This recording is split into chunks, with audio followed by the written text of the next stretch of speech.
Hello there everyone and welcome to the Craft Your Life Project Kit Vintage Tapestry Layering video. So in this kit we have tons of beautiful products. We have a 6x8 layering stamp set with the layering guide included in the packaging. As well as that, we also have the matching die set, which is going to cut out those images. We also have a layering stencil set, which includes 4 different stencils with a layering guide included, as well as a 3D embossing folder. So to start with, I'm going to start with the stamp set, and I'm going to start with the largest of the flowers that we have in there. So for the base of this one, I am going to go with the Misty Morning ink. So this is a really light blue. I can then take the second layer and I'm layering up that middle piece that doesn't stamp, so where the flower center is going to go.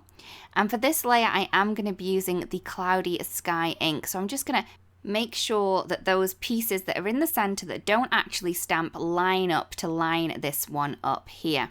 So once I'm done with that, I'm going to do it exactly the same with the third layer. So I'm kind of lining up the pieces that don't stamp and just around the edge to give that darker look to the image. For this layer, I am going to be using the Nimbus ink. You can always check out the layering guide that you have in the product as well. Then I'm going to move on to the little flower center. And for that one, I've just used the butternut to add that yellow in there. I'm then going to take the second layer of this flower center, and with pumpkin pie, I'm going to add that into place. This is going to add like a darker edge around the image that we've just done. And this is going to add even more depth and shadow onto the next layer. So this is going to be with Sicilian Amber, and I'm just adding that onto the darker of the yellows we've added to that flower center. I'm then going to move on to the rose that we have in the stamp set. And for the first layer that we have of the rose, I am going to be using the pumpkin pie ink to add that in place. The second layer, I'm just aligning up the kind of edge notches that you have on the right hand side and the one at the top. And for this one, I am going to be using the yellow ochre ink to add that ink in there. So once that one's in, I'm then going to take the third layer, and this is just going to line up around that bottom edge. You can see just that edge piece that's sticking out on the right. And for that one, I am using the Sicilian Amber for that layer to add that darker shade in there. Once I'm finished with that, I'm then going to move on to some of the smaller flowers. Now this is the one that has the little simple center. For the base layer, I've used the Misty Morning, and then for the second layer, I'm going in with the Cloudy Sky. I'm just making sure that all of those little petals fit within the outline that we have from before. I'm then going to take the third layer, and this is just going to add a little bit of a darker shade. Now this does not need to be perfect. You can definitely kind of move this round a little bit if you want to, and I use the Nimbus ink for that one. For the flower center, I'm going in with the butternut. For the second layer of the flower center, I've gone in with the pumpkin pie, and I've just stamped that directly in the middle. I'm then going to move on to the smaller flower that has more of an elaborate flower center.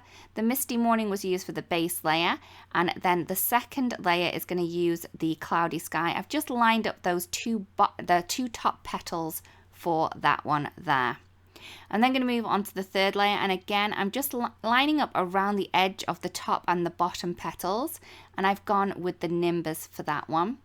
For the little kind of fourth layer for this one, I've gone with Nimbus, and that one does not need to be stamped perfectly, so don't worry too much at all. I'm then going to go in with the flower center again with the butternut for the first layer, and then the beautiful pumpkin pie for the second, and it's just going to fit within those unstamped areas from the flower layers from before. And then the third layer is going to be the Sicilian Amber, which is going to add that darker shading in. I'm then going to move on to the singular leaf, and I'm using the Misty More for the base layer. The second layer is going to line up along that bottom edge that we have here, and for this one I am going to be using the Marshland. So it's just going to fit in around that bottom edge and the top layer of that leaf. For the third layer, I'm going to be using the Sea Forest just to add that darker shade down the middle of the leaf. I'm going to use the same colours for this little leaf cluster that we have here. So I've used the Misty More for the base layer. I'm then going to move on to the second layer, and this is going to fit directly within the one that we've just done. So it's really easy to layer up. And I've used the Marshland to add that darker shading there.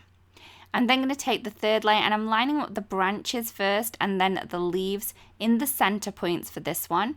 And I'm going to be using the Sea Forest ink to add the ink to that one and then add that into place so we can have that beautiful shading down the center. I'm then going to move on to the double leaf. Same colours as before, so I've used the Misty Moor for the base. I'm then going to take the second layer and this is going to line up along those tips of the leaves. And I'm going to be using the Marshland ink for that one as well. Once that one's done, I can then take the third layer and this is going to line up along those tips that you can see in the center and the center of the leaf as well. And I'm going to be using the Sea Forest ink to finish those ones off. And now for the stencil set. So I'm going to take the first one of the stencils. This one has the large swirl on it. And I'm just going to use the Silver Lake to add some ink through both of those swirls on there. I'm then going to take the second stencil and just place it directly on top of that first one. And I'm going to go through with the grey denim. You may need to shift it slightly for that smaller little swirl that we have in the bottom. And I'm just going to add in that little flower from the first stencil, just with a little bit of the Silver Lake again.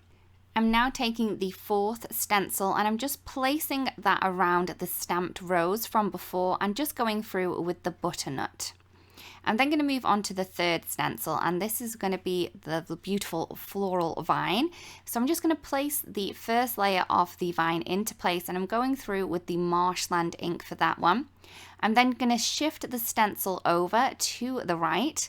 I'm going to line that up again there and I'm going to go through this layer that we have with the Sea Forest ink. So I'm just using the Sea Forest to add the colour there. Once that's done, I can shift that stencil over again. And for this third layer, I am going to be using the Mangrove Root. So I'm using a small blending tool to add the ink through that one. I'm then going to use the same stencil and I'm just going to add these little flowers into place onto those little bud-like images on the vine. And for this layer, I am using the Pumpkin Pie ink. Once the ink's through there, I can then shift the stencil over again, lining up the second layer. And then for this one, I am going to be using the Yellow Ochre to add that dark shading to those little blossoms that we have on the vine. Once I've finished with that one, I'm then going to move on to the fourth stencil. So this is going to be a smaller vine. I'm going to use the same colours as before. So for the base, I am going to be using that Marshland ink. I'm then going to scoot that stencil over to the right again. And I'm going to be using the Sea Forest ink just to add that second layer in there. Once that's done, I'm going to move the stencil into place to add the little blossoms onto the vine. And I'm going to be using the Pumpkin Pie ink again for this base layer of the flowers. I'm then going to shift that stencil over again. And then I'm going to be using the Yellow Ochre as before to add in that dark layer to that one. I'm then going to move on to the little flower that we have in the left corner. For the base layer, I have gone with the Cloudy Sky. I'm then going to shift that over for the second layer and I've gone in with the Nimbus. I can then shift the stencil up again and I'm going to go in with the Dark Night ink for there. Once I have the flower done, I can then add the little kind of bud that it's going to come out of. So for the first layer of that little bud, I've gone in with the Marshland and I'm then going to go in with the Sea Forest for the little shadow on that one. I'm going to use the same colours for the other little flower that we have on the right hand side this time. So I've gone with the Cloudy Sky first for the base layer. I'm then going to go in with Nimbus for the second layer, just lining up that bottom part of the flower like we did with the other one. And then for the third layer, I am going to be using that Dark Night ink. I can then add in the little bud that it's going to come into, again with the same colours. So I've used the Marshland for the first layer, shift that stencil over and then go in with the Sea Forest ink. We also have a little cluster of leaves on here. So for the base layer, I'm going to go in with the Marshland. I'm just going to move that stencil over, lining up nicely, and then use the Sea Forest for the second layer and then shift that stencil again and then use the beautiful Mangrove Root for the last layer. And here is all the layering complete. We really do hope this video helps. Thank you so much for watching and we'll see you again really, really soon. Bye bye.